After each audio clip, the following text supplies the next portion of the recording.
今天我们要揭开一份令人意想不到的健康榜单，全球公认最健康的蔬菜排行榜。您可能以为蔬菜不就是餐桌配角吗？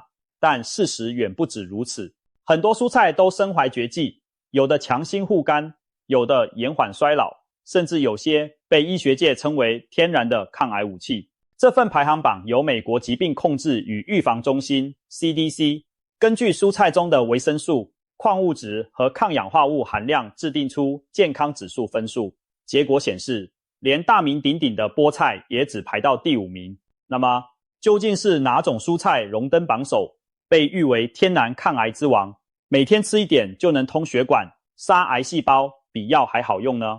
今天就让我们深入探讨这10种地球上最健康的绿色蔬菜，看到底是哪些植物冠军在守护着人类的健康。排名第10的是宽叶羽衣甘蓝，这是一种深绿色的叶菜，它曾是古希腊人餐桌上的上等食材，被称为强身草。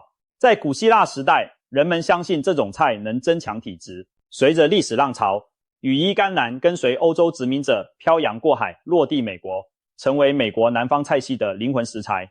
在奴隶和移民时代，它因为适应力强，不挑气候和土壤，易于保存且营养丰富，常被大量种植来作为生存口粮。从古文明的贵重蔬菜，到后来养活无数平民的救命菜，羽衣甘蓝的历史本身就诉说着它的价值。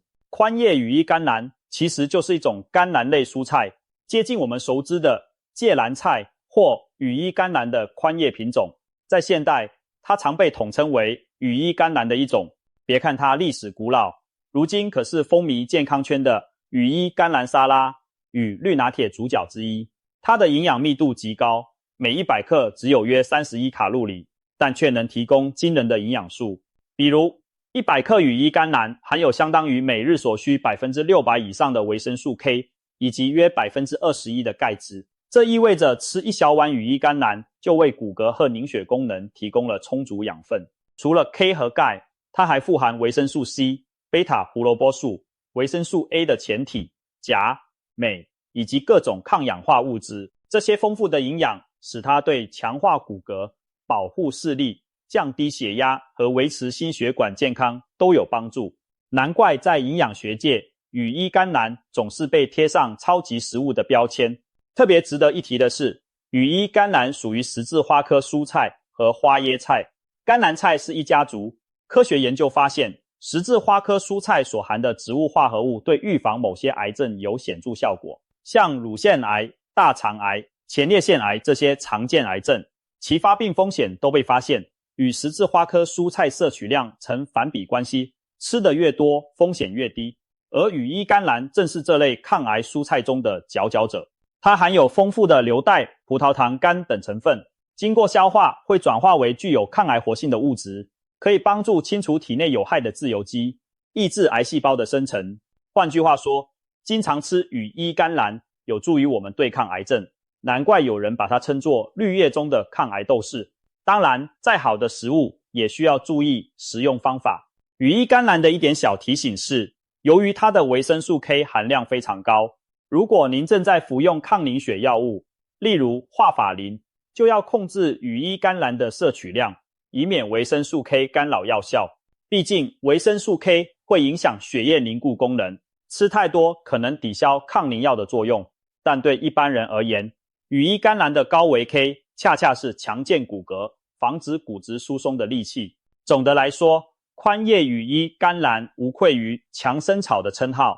从古至今，它滋养着人们，为健康保驾护航。接下来介绍第9名，它就是凯撒沙拉的灵魂罗曼生菜。这种生菜因在罗马时代广受欢迎而得名，罗曼也称长叶生菜。别看它常常出现在沙拉碗里，貌不惊人，其实它有着绿色贵族的身世。在3000多年前的古埃及，罗曼生菜早已被栽培，并被奉为生育力的象征。据传，古埃及人将生菜献给生育之神，认为食用生菜有助于增强生殖力，促进丰饶。甚至有研究学者指出，古埃及的壁画中就有男性手持长条状生菜的形象，象征性能力和繁衍后代的祝福。由此可见，罗曼生菜在人类历史上地位非凡，堪称绿叶贵族。营养方面，罗曼生菜有个显著特点，热量极低，但营养丰富，每70克一小把。罗曼生菜只有大约13卡路里，可以说几乎不含热量负担。然而，就是这么清淡的一把叶子，却蕴含多种人体所需的维生素与矿物质。罗曼生菜富含维生素 A、维生素 C 以及钾元素和贝塔胡萝卜素维生素 A 的前体。这意味着吃罗曼生菜对提升免疫力，维生素 C 有助于白血球功能，保护视力，维生素 A 和贝塔胡萝卜素滋养眼睛，预防夜盲症和黄斑部退化，以及稳定血压。钾元素有助于抵消钠对血压的影响，都大有裨益。难怪凯撒沙拉会选择它做底菜，清脆爽口之余还满载营养。然而，这位绿色贵族也有过跌落凡尘的遭遇。2018年，美国爆发了一起与罗曼生菜有关的严重食安事件。某产地的罗曼生菜受到大肠杆菌 O157H7 污染，导致全美多州出现食物中毒病例，许多人因食用了受污染的生菜而患病。为了安全起见，当年美国超市一度将罗曼生菜全面下架，餐厅也停止供应含罗曼生菜的沙拉。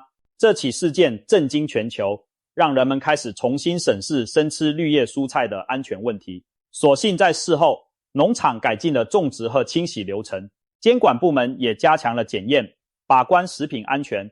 经过一段时间的沉寂，罗曼生菜卷土重来，重新登上健康餐桌，恢复了往日的声誉。如今，当我们再看到那翠绿修长的叶子时，既能享受它清新的口感，也能体会到它历经风波后的重生故事。从古埃及的神坛到现代餐桌，罗曼生菜以它独特的历史和营养价值，继续书写着属于绿色植物的传奇。第8名是一种经常被人忽略的香草欧芹，也就是大家熟知的 parsley， 芫荽的远亲，但不是香菜哦。不少人对欧芹的印象，可能只是餐厅里点缀在盘边的一小撮绿叶，吃完主菜后，往往就把它丢在一旁。但这枚看似装饰的小绿叶，实则是潜伏在厨房里的低调营养间谍，暗藏惊人的营养价值。首先，欧芹是维生素 K 的超级来源。维生素 K 对人体很重要，它参与血液凝血和维持骨骼健康。如果你随手拿起一把新鲜欧芹，大约1汤匙的量，几克重，就能提供超过每日 70% 所需的维生素 K。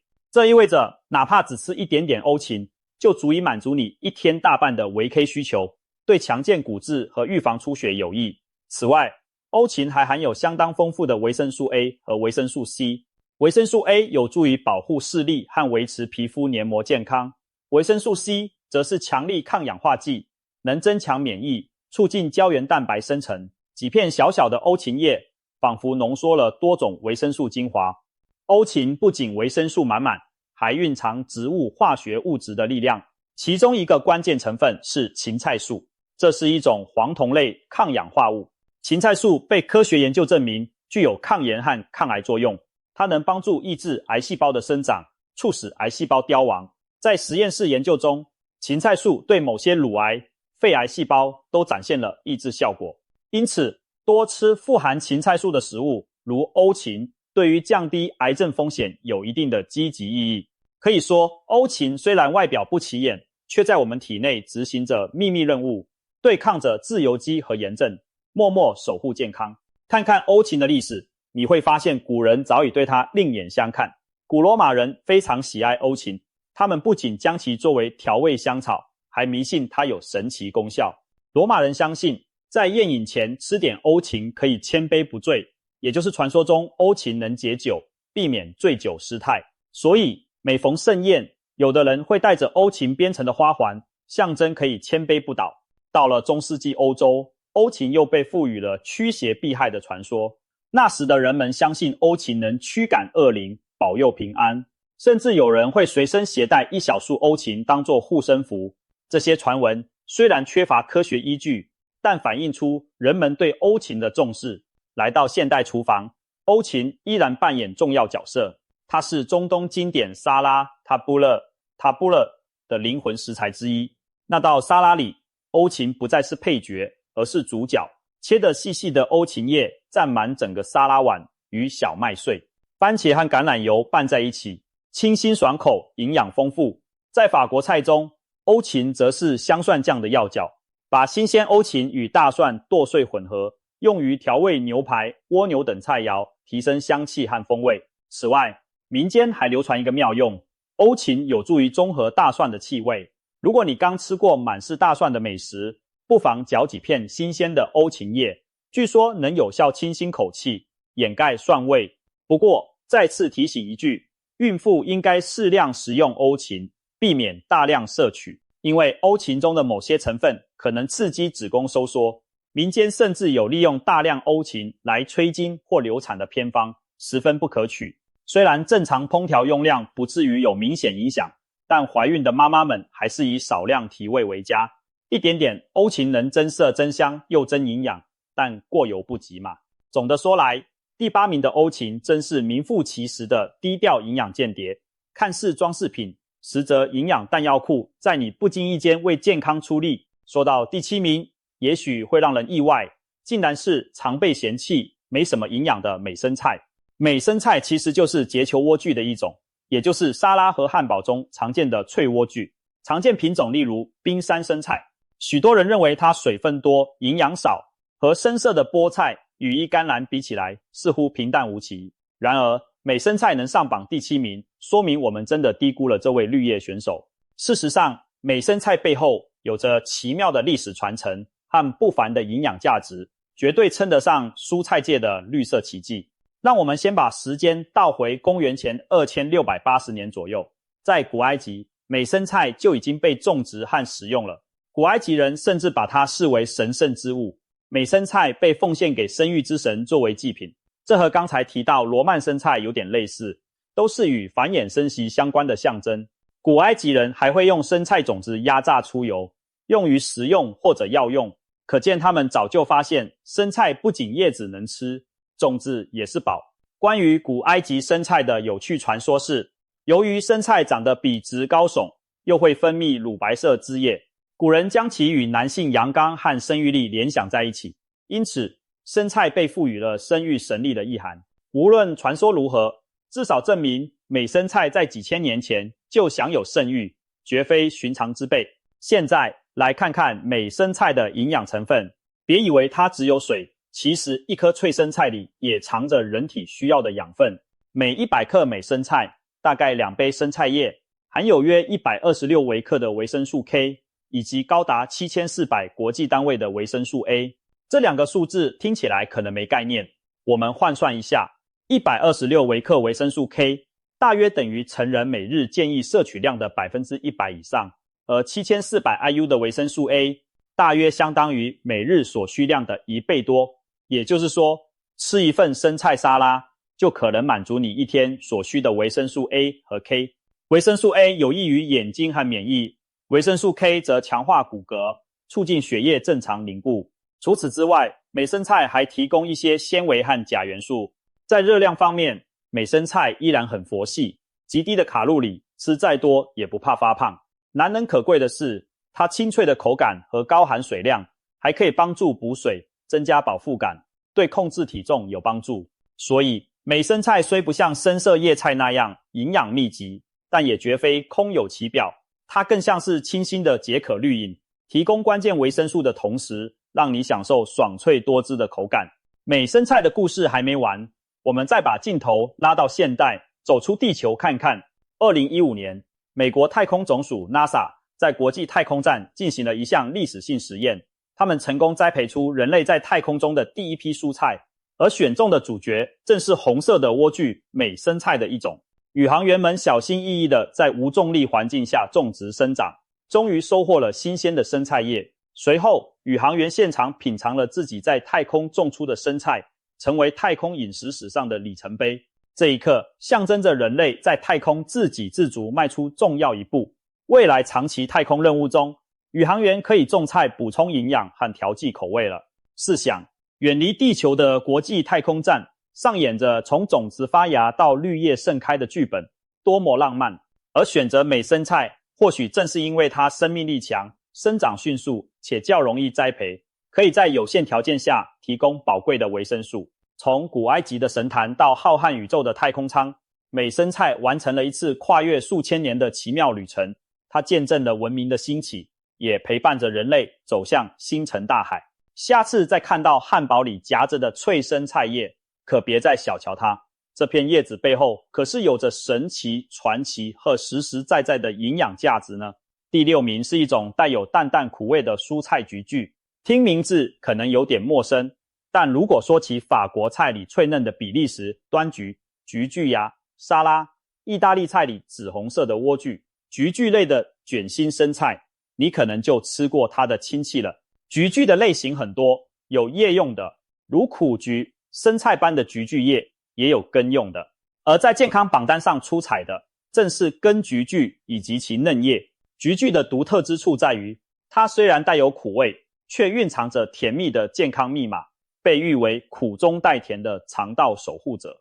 菊苣之所以对健康如此有益，关键在于它的根部富含一种特殊的可溶性纤维，名叫菊粉，学名 inulin。 菊粉可不一般，它是一种天然的益生元，也是低热量的天然甜味剂。当我们食用菊苣根或含有菊粉的食物时，菊粉不会被小肠消化吸收，却能被大肠里的益生菌当作美食，促进肠道内有益菌群的生长繁殖。换句话说，菊粉就像益生菌的饲料，帮助打造健康的肠道微生态。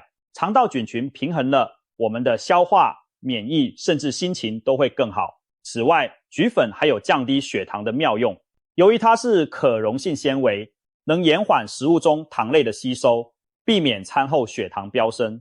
因此，糖尿病或预防血糖波动的人群，吃些富含菊粉的菊苣，有助于稳定血糖。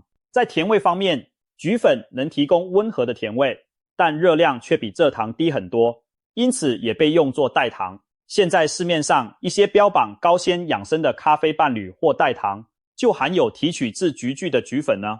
菊苣不只有菊粉，它的叶子也是营养的来源，含有维生素 A、K 等，只是苦味较明显，一般人爱恨分明。不过俗话说，良药苦口，菊苣正属于那种苦口良菜，苦涩的味道预示着满满的好处。其实，很多欧洲传统料理喜欢利用这股微苦来刺激食欲和助消化。例如，意大利人喜爱用紫红色的菊苣叶，如拉迪基欧拌橄榄油醋当沙拉，法国人则爱炖煮白色的菊苣芽做配菜，苦中带甜，非常清新。翻开历史，菊苣在人类医药史上也写下过一页。中世纪的欧洲，人们把菊苣奉为护肝圣品，当时医生们相信菊苣可以帮助净化肝脏，治疗各种肝胆不适。虽然那时的医学不及现代，但菊苣确实富含抗氧化物和抗炎成分，对肝脏有保护作用，这点与现代研究不谋而合。菊苣真正扬名天下，还要归功于拿破仑战争时期。1806年前后，拿破仑陆续对英国实行大陆封锁政策，欧陆与外界贸易受限，咖啡豆变得极其稀少昂贵。聪明的欧洲人为了解决没咖啡喝的痛苦，发现烘焙研磨过的菊苣根泡水居然有点类似咖啡的香气和口感，于是菊苣根平替咖啡在法国盛行开来，被戏称为穷人咖啡。不仅如此，拿破仑战争后，这个传统还保留下来，直到今天，在法国和荷兰等地依然有喝烘焙菊苣根饮品的习惯。在美国的新奥尔良更是将法式传统发扬光大，当地经典的咖啡如著名的法国市场咖啡，常常混合了菊苣根一起研磨冲煮，形成独特的风味，喝起来带一丝微苦的烘焙坚果香。这可是菊苣对人类饮食文化的一大贡献。除了在人类食谱中占有一席之地，菊苣还对畜牧业有帮助。菊苣可以作为高蛋白饲料作物来喂养牲畜，营养价值不错。而更神奇的是，牧场主人发现饲料中掺杂菊苣有天然驱虫的效果。科学家后来证实，菊苣中的某些化合物能干扰寄生虫在动物体内的存活和繁殖，特别对反刍动物体内常见的胃肠道寄生虫有抑制作用。所以让牛羊多啃点菊苣草，可以减少体内虫患，不用老是打驱虫药，这对有机畜牧特别有意义。综上所述，菊苣针可谓苦尽甘来，它吃起来带苦味，但带给人体的却是甜头调理肠胃、护肝降糖，一身本领。食用菊苣的时候，可以将带苦的叶子用盐水稍微浸泡或烫一下，减少苦涩，再凉拌或清炒。根部则可烘烤磨粉，当作谷物咖啡冲泡。对于追求健康的人而言，不妨偶尔尝试这款带点古早味的咖啡和特别的沙拉菜，换种方式呵护身体。第6名的菊苣告诉我们，有时候生命中的苦味正是健康的良方。终于来到许多人心目中的绿叶明星第5名，菠菜。从小动画片《大力水手》里的补派到营养学教科书，菠菜一直都是能量与健康的象征。补派只要一开罐头，吞下菠菜，立刻肌肉暴涨，力大无穷的形象深入人心。虽然现实中吃一口菠菜不会瞬间变壮，但这个夸张的卡通诞生自一个真实基础。菠菜的营养极为丰富，被视作绿色超级食物。难怪补派的故事曾让美国的孩子们争相效仿，多吃菠菜，希望变得强壮。在补派漫画风靡的年代，美国菠菜销量据说上升了1/3，可见菠菜受欢迎的程度。让我们拆解一下菠菜的营养密码。菠菜的叶片虽轻，但内含的营养物质重量级，富含维生素 K、维生素 A、维生素 C， 还有丰富的铁、镁和叶酸。可以说，一碗菠菜几乎就是一座天然的维生素与矿物质补给站。维生素 K 能强化骨骼，促进凝血功能；维生素 A 维持视觉与皮肤健康；维生素 C 增强免疫并抗氧化；铁是制造红血球、防治贫血的关键元素；镁参与上百种生理反应，有助于肌肉放松和神经传导；叶酸更是孕妇不可或缺的营养，可以预防胎儿神经管缺陷，同时对成人造血也很重要。有了这么多营养助攻，菠菜难怪被称为绿色能量超人，为我们的骨骼、免疫系统、血液循环都提供支持。对很多挑食、不爱吃菜的小孩来说，菠菜常被父母用来补绿，因为一份菠菜的营养密度顶得上其他蔬菜好几份呢。除了基本营养之外，科学研究也为菠菜的健康功效提供了背书。研究显示，经常食用菠菜有助于降低第2型糖尿病的风险。这可能是因为菠菜丰富的镁和多种抗氧化物有助提高胰岛素敏感性，并减轻体内慢性炎症。另外，菠菜还被发现与较低的大肠癌发生率相关。菠菜中的叶绿素、类胡萝卜素以及黄酮类等抗氧化物质，能够帮助减少细胞的突变损伤，为细胞提供一层保护，从而在一定程度上预防癌症发生。实验室研究甚至发现，菠菜提取物能抑制结肠癌细胞的生长。当然，光靠吃菠菜不能保证不得癌症，但作为均衡饮食的一部分，菠菜的确是不可多得的防癌蔬菜之一。不过，再好的超人也有弱点。菠菜的弱项在于其中的草酸含量较高。草酸是一种天然存在于菠菜等植物中的有机酸，它会影响人体对铁和钙的吸收。也就是说，如果生吃大量菠菜，其中的草酸可能和铁钙结合，形成草酸盐，让本来丰富的铁钙难以被身体利用。因此，营养学家建议菠菜最好熟吃，烫过或炒过的菠菜可以去除大部分草酸，让铁和钙更容易被吸收。同时，加热还能让菠菜的细胞壁软化，释放出更多的维生素 A 类营养。另外，如果一起摄取富含维生素 C 的食物，比如番茄、甜椒，也能促进铁的吸收。还有一点要注意，菠菜中的钾含量也很高。钾虽然对一般人有助降血压、保护心脏，但肾功能不佳或需控钾的病人就要小心，不能吃太多菠菜，以免体内钾离子过高，加重肾脏负担。同时，由于草酸的存在，容易结石的人也不宜大量生吃菠菜，因为草酸钙结石可是肾结石的一大成分来源。除了注意草酸外，其实菠菜非常安全而且百搭。它既可以做沙拉的基底，也能用蒜蓉清炒，还可加入汤品、面食，如菠菜面，甚至打成果昔。中国人还爱用菠菜制作菠菜豆腐、上汤菠菜等菜肴，把菠菜与富含钙的豆腐搭配，营养更均衡。值得一提的是，菠菜的品种众多，除了常见的大叶菠菜，还有适合凉拌的嫩叶菠菜，即 Baby spinach 口感柔嫩，更适合生吃。无论怎样烹调，菠菜都能为菜色增添一抹诱人的翠绿。说起菠菜，不能不提一个著名的铁含量乌龙。传说19世纪有份科学报告印错小数点，误将菠菜的铁含量夸大了10倍，导致人们一直以为菠菜是最补铁的蔬菜。这虽然只是传闻，实际上菠菜的铁在蔬菜中确实高，但没有夸张到报告所述，却促成了补派爱吃菠菜的桥段。无论如何，菠菜补铁固然不如牛肉、肝脏等动物性食物，但它胜在同时提供维生素 C 来促进铁吸收，对素食者和一般人而言都是优秀的铁质来源。所以一碗小小的菠菜的确有大大的营养。我们的绿色超人菠菜当之无愧的名列前茅。现在来到第4名，一种常常被人直接丢掉的宝贝甜菜叶。甜菜叶指的是甜菜根、红菜头顶部的绿叶。许多人买回甜菜根时，习惯性的切掉叶子，只食用那红红的块根。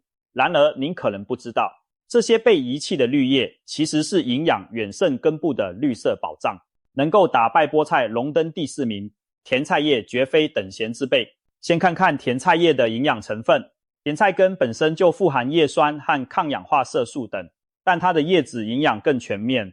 甜菜叶含有丰富的维生素 A、维生素 C、维生素 K 以及铁和钙等矿物质。简单概括，甜菜叶几乎把前面提到菠菜的优点都收入囊中。维生素 A 和 C 有助于提升免疫，保护视力和皮肤。维生素 K 和钙强健骨骼，预防骨质疏松。铁则预防贫血，增强活力。或许正因如此，19世纪欧洲曾流传一句话：甜菜送给牧场主根，叶子留给国王。意思是甜菜根拿去喂动物，而叶子才是真正珍贵、适合奉给国王享用的部分。可见在老饕眼中，甜菜叶才是最精华所在。甜菜叶的强项还不止这些基本营养，在生理功效上，它有一个非常出色的本领，促进血液循环，保护心血管。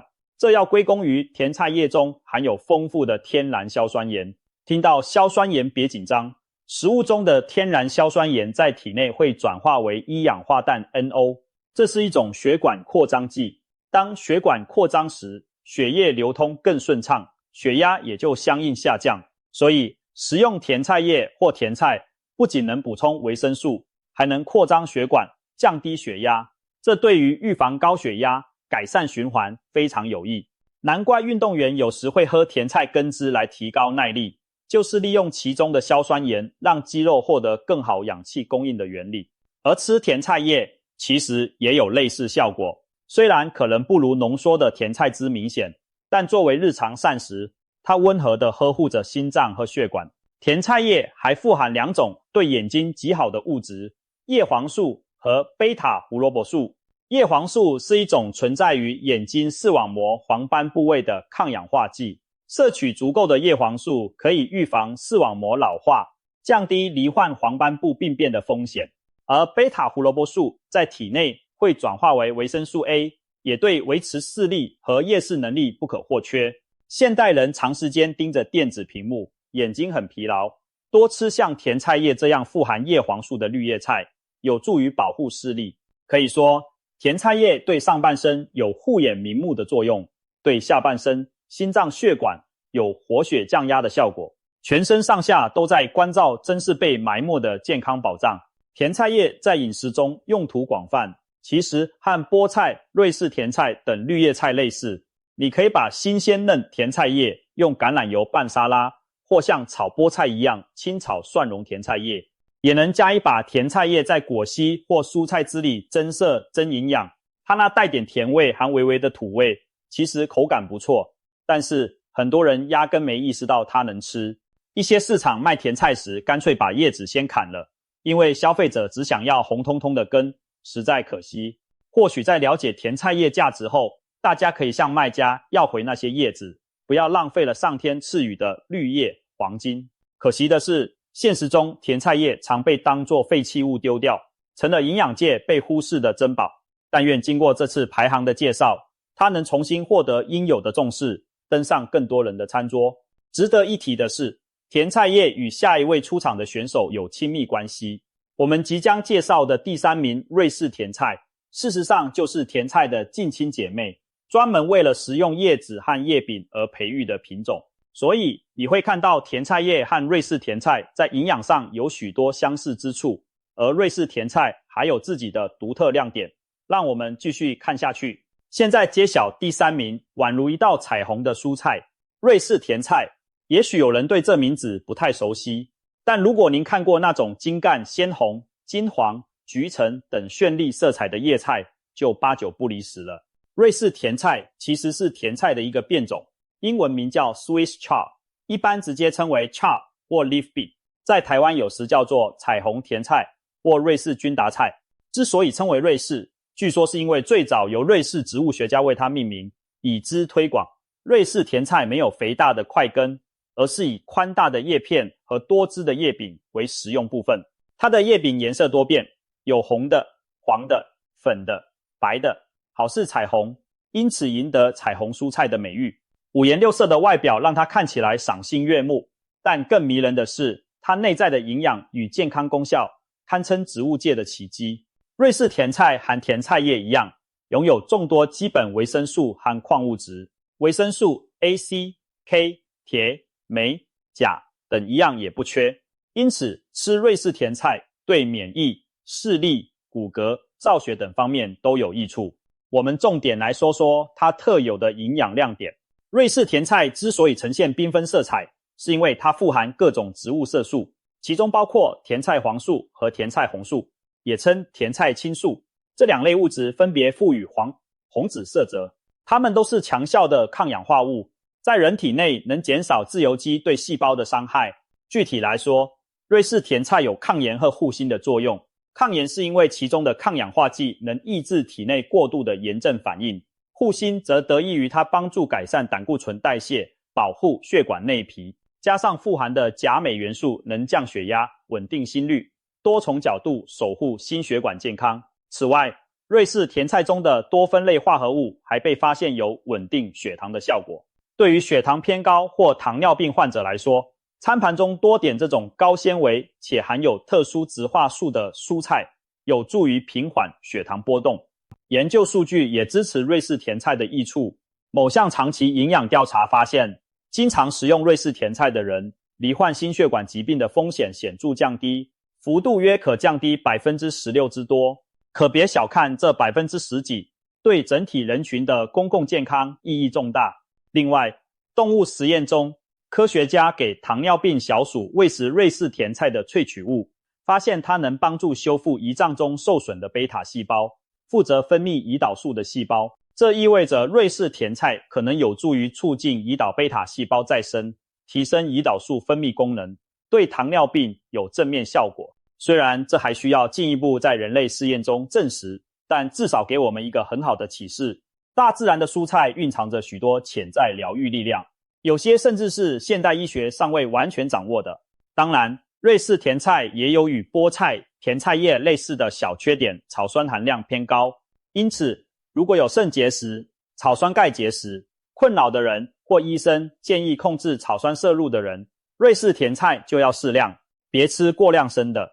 烹调瑞士甜菜时，可以先烫煮片刻，沥去水分，除去部分草酸，再进一步料理，这样既保留营养，又降低草酸影响。一般健康的人其实不用太担心，正常饮食很难，因为吃蔬菜就结石，反而多吃蔬菜有助排出草酸。但有已知结石体质的朋友，就要咨询医生后适量食用了。怎样把瑞士甜菜吃得美味？其实非常简单。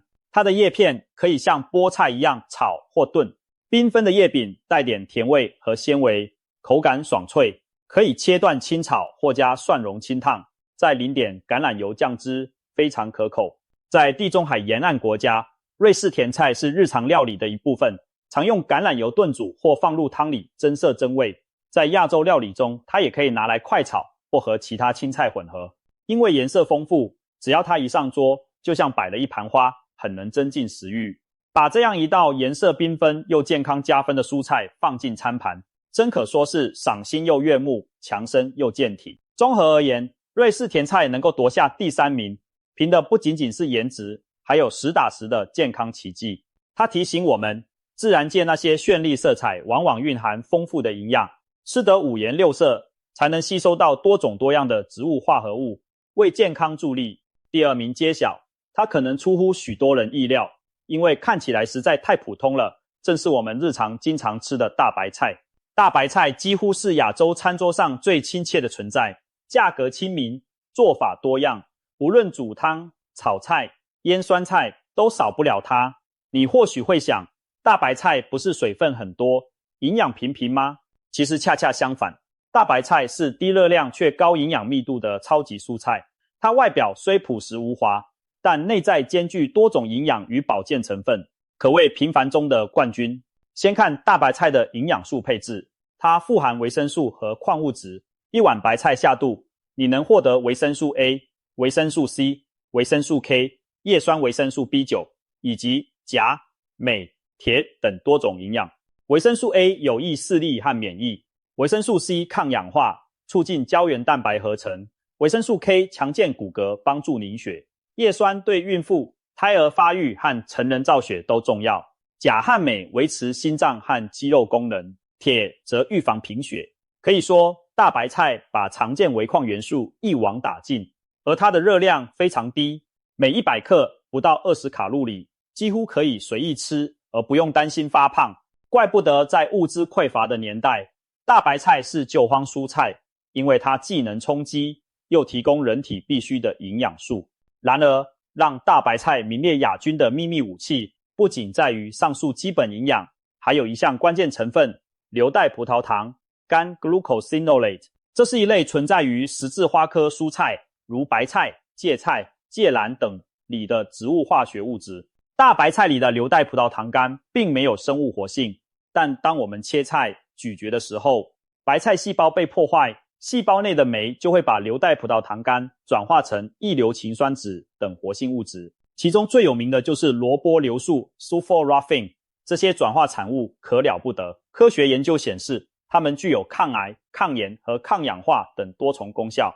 比如，萝卜硫素能启动体内解毒酶系统，帮助肝脏清除致癌物，还可促进癌细胞凋亡，抑制肿瘤血管生成。在多种体外与动物试验中都表现出强大的抗癌活性。常吃含有硫代葡萄糖苷的蔬菜，如大白菜，被认为有助于降低某些癌症的风险。此外，异硫氰酸酯类物质也具有消炎作用，可以减轻体内慢性炎症，预防与炎症相关的疾病。同时，它们还是很强的抗氧化剂，能对抗自由基，达到抗老化的效果。大白菜虽然评价朴素，却暗藏这样一支化学部队，在我们体内帮忙扫除毒素，抵御癌变，堪称健康的无名英雄。大白菜的食疗价值在东方医学里也有诸多记载。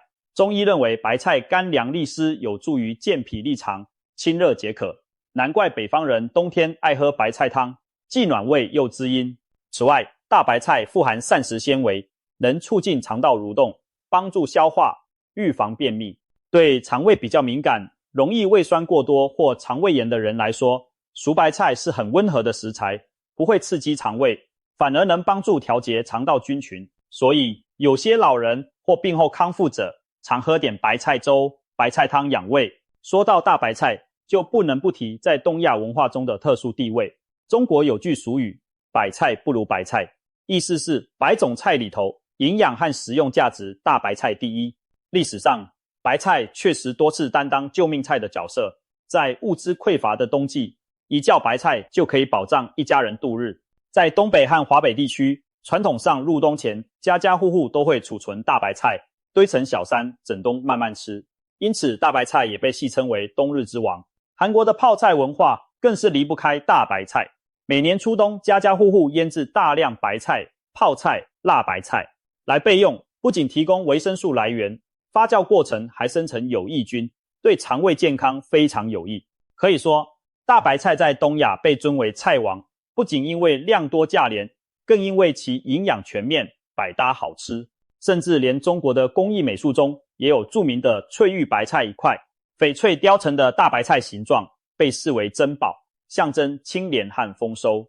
由此也能窥见白菜在东方人心中的特殊位置。虽然大白菜好处多多，但有一点小提醒，像其他十字花科蔬菜一样，大白菜含有一些草硫代类物质及硫代葡萄糖苷，它们在体内代谢后可能干扰碘的利用，影响甲状腺功能，因此甲状腺功能低下。甲减患者如果吃过多生的白菜、甘蓝等，可能不利于病情。不过，这个问题只在摄入极大量生吃的情况下才会显现，而且通过烹煮可以破坏大部分草硫代，所以甲状腺有问题的人，只要避免生吃大量白菜，或把白菜煮熟了再吃，就基本无碍。对一般人而言，大白菜几乎没有禁忌，可以尽情享用。总而言之，大白菜虽然是最平凡不过的蔬菜，但正应了那句话，别看我普通，我可是真冠军。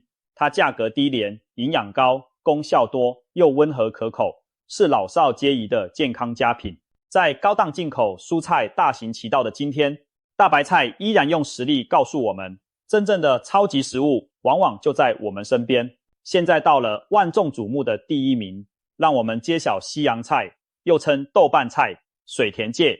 没错，那种常常被拿来煲汤、做沙拉点缀的小小绿叶，竟然力压群芳，成为全球公认最健康的蔬菜之冠。许多人可能大跌眼镜，菠菜、羽衣、甘蓝那么厉害都只排在后面。西洋菜究竟有什么魔力，能获得满分100的健康指数？医学界甚至尊称它为天然的抗癌之王和血液清道夫。下面就让我们全面认识这位蔬菜榜单的王者。西洋菜原产欧洲，因早年随欧人传入东方而得名。它长相平平，细细的梗，嫩嫩的圆形小叶，带有一股清新的辛辣芥末味。在粤菜里，西洋菜常用来煲猪骨汤、煮粥，风味独特。而就是这样一碗看似普通的西洋菜汤，暗藏巨大的保健功效。从营养角度看，西洋菜可谓麻雀虽小，五脏俱全。它富含维生素 A、C、K、多种 B 族维生素，以及钙、镁、钾等矿物质，甚至还含有珍贵的 Omega-3 脂肪酸。能在绿叶蔬菜中找到 Omega-3，实属难得，因为这种多元不饱和脂肪酸多存在于深海鱼和亚麻籽，坚果中、蔬菜里含量极少。而西洋菜提供的 Omega-3 有助于抗发炎，保护心血管和大脑。因此，吃一把西洋菜等于把维生素、矿物质和有益脂肪酸一网打尽，对身体各个系统都有滋养作用。西洋菜被誉为血液清道夫，是因为它具备强大的排毒净血能力。一方面，它含有大量抗氧化物质，比如维生素 C、E 和各种植物多酚，可以清除血液中的自由基，减少胆固醇氧化沉积，从而预防动脉硬化。另一方面，西洋菜中的活性物质能促进肝脏酵素的分泌，加速体内毒素的代谢排出，净化血液。民间早就注意到这点。在古欧洲，西洋菜常被用来治疗坏血病、维生素 C 缺乏导致的出血疾病，因为它维 C 丰富，能补血健齿。而古希腊医学之父希波克拉底更是在2000多年前就对西洋菜推崇备至。据传，他在古希腊的一条小河边建立了世界上第一所医院，种植了大量西洋菜，让生病的人食用来排毒治病。可见，早在古代，人们就发现西洋菜对痔疮清毒有奇效。古罗马士兵出征前也会吃西洋菜，据说能增强体力，预防疾病。难怪古希腊的名人把智慧和力量都跟着绿叶联系在一起。西洋菜最强大的名声还在于它与抗癌的关联。在西方，被称为抗癌之王的蔬菜，很多时候指的就是西洋菜。原因之一是西洋菜富含前面提到的硫代葡萄糖苷类物质。别忘了，这类物质在大白菜等十字花科蔬菜中已被证实有很强的防癌作用。而西洋菜虽小，这方面一点不输，甚至更强。当我们咀嚼西洋菜时，其中的硫代葡萄糖苷会转化出一种特殊的异硫氰酸酯，叫做 PEITC， 苯乙基异硫氰酸酯。PEITC 是研究的非常多的一种抗癌物质。科学实验发现， P7 能够保护 DNA 不受致癌物攻击，并抑制肿瘤细胞的生长。例如，有试验显示，经常食用西洋菜的人，体内 DNA 受到氧化损伤的指标降低，也就是细胞更健康。而一些体外研究发现 PITC 能令癌细胞走向凋亡。流行病学调查也有发现，爱吃西洋菜等十字花科菜的人，乳腺癌、肺癌、前列腺癌等癌症的发病率较低。虽然这些都还不足以称西洋菜是致癌药，但作为日常饮食防癌的一环，它的确是分量十足的尖兵。再加上它体内其他抗氧化成分的配合，等于从多条路径降低癌变风险。难怪医生们竟称其为癌症治疗师，认为它在癌症的预防和辅助调理上扮演重要角色。换言之，如果把西洋菜拟人化，它就像一个带领血液卫队清扫体内垃圾、狙击癌细胞的无名英雄。除了抗癌净血，西洋菜还对心脑血管格外有益。前面提到，它提供 Omega-3 脂肪酸，这在蔬菜中极其难得。Omega-3 能降低血液中三酸甘油脂水平，增加好胆固醇，并减轻血管发炎，这些都大大降低心脏病风险。再者，西洋菜富含钾，但钠含量低，有助于调节血压。它的叶酸含量也高，叶酸可以降低血液中同型半胱氨酸水平，保护心血管免受损伤。因此，经常吃西洋菜对心脏、大脑都是一种保护。说了这么多，西洋菜是不是有点完美？它是不是适合所有人？基本上，西洋菜非常安全，大部分人都可安心食用。唯一需要注意的是，如果你在野外采摘西洋菜或购买来源不明的水生豆瓣菜，一定要清洗干净并充分煮熟，因为野生西洋菜生长在流水中，有时可能被动物排泄物污染，带有肝吸虫等寄生虫的幼虫，所以过去有人吃生的西洋菜沙拉感染肝吸虫的案例。在干净环境水耕的西洋菜则没有这个顾虑。总之，只要洗净煮透，尽情享用即可。西洋菜的吃法也丰富多样，欧美国家喜欢把嫩西洋菜当沙拉菜，拌橄榄油醋直接生吃，微辣清香，非常开胃。在英国维多利亚时代，工人阶级流行吃西洋菜三明治当早餐，2片面包夹一大把新鲜西洋菜，简单又营养。甚至当时西洋菜被称为穷人的面包，可见它价格便宜，却能提供不输面包的营养和饱足。这大概是最早的绿色 smoothie 概念吧，用绿叶来填饱肚子，又补充维生素。华人地区则爱拿西洋菜煲汤，例如西洋菜蜜枣猪骨汤，炖到酥烂的西洋菜入口即化，汤头清甜滋补，或者下火锅炒火腿，都别有风味。无论哪种料理方式，西洋菜都称职地扮演营养供给者的角色。纵观西洋菜从古至今的表现，我们不得不感叹，小小一株西洋菜跨越2000年，始终是人类健康的守护者。从古希腊战士增强体力，到英国工人强身果腹，再到现代科学验证抗癌防病，它的故事正是食物与药物交融的最好注脚。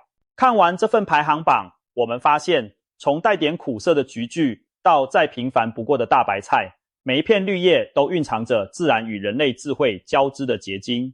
蔬菜绝不只是餐盘的陪衬，它们其实是我们生命健康的重要基石。在这10种最健康蔬菜的背后，我们看到了不同的文化传承，科学发现和医学传说却殊途同归的指向一个道理：合理饮食就是最好的预防医学。或许有人会问，我是不是只要狂吃这前10名蔬菜就能百病不侵？当然没有那么夸张。健康饮食讲求多样均衡，以上这些蔬菜各有所长，搭配起来色彩缤纷，营养互补，才能为身体提供全面保护。但是可以肯定的是，如果我们能经常摄取这些健康冠军们，无疑是在给自己的身体加分。在日常膳食中，每天都摄取一定量的绿色蔬菜，对清理血管、预防癌症、强健骨骼、稳定血糖等都有长远的好处，几乎可以说胜过吃补药。古人有云，药补不如食补，中医也讲究药食同源。那些看似普通的蔬菜，其实就蕴含着天然药效，长期适量的吃，润物细无声的改善着健康。最后总结一句，真正的强者往往是那些默默无闻的平凡身影。大白菜、西洋菜、菠菜，它们也许不像保健品那样吸睛，不像补药那样立竿见影，但正是他们在我们一日三餐的点滴中筑起健康的基石。下次走进市场，当你经过菜摊时，不妨驻足重新审视那些看似寻常的绿色身影，就是他们，才是真正值得青睐的健康守护神。让我们善待每一片绿叶，善待自己的身体，用餐盘里的蔬菜去抚平现代生活带来的伤痕。毕竟，有时每天吃对一点菜，比生病后吃多少药都强得多。愿这份全球最健康蔬菜榜单能给您启发，在追求健康的路上多了一份来自大自然的指引。祝愿大家都能通过美味又营养的蔬菜，吃出强健的体魄，远离疾病，拥抱更长久的健康人生。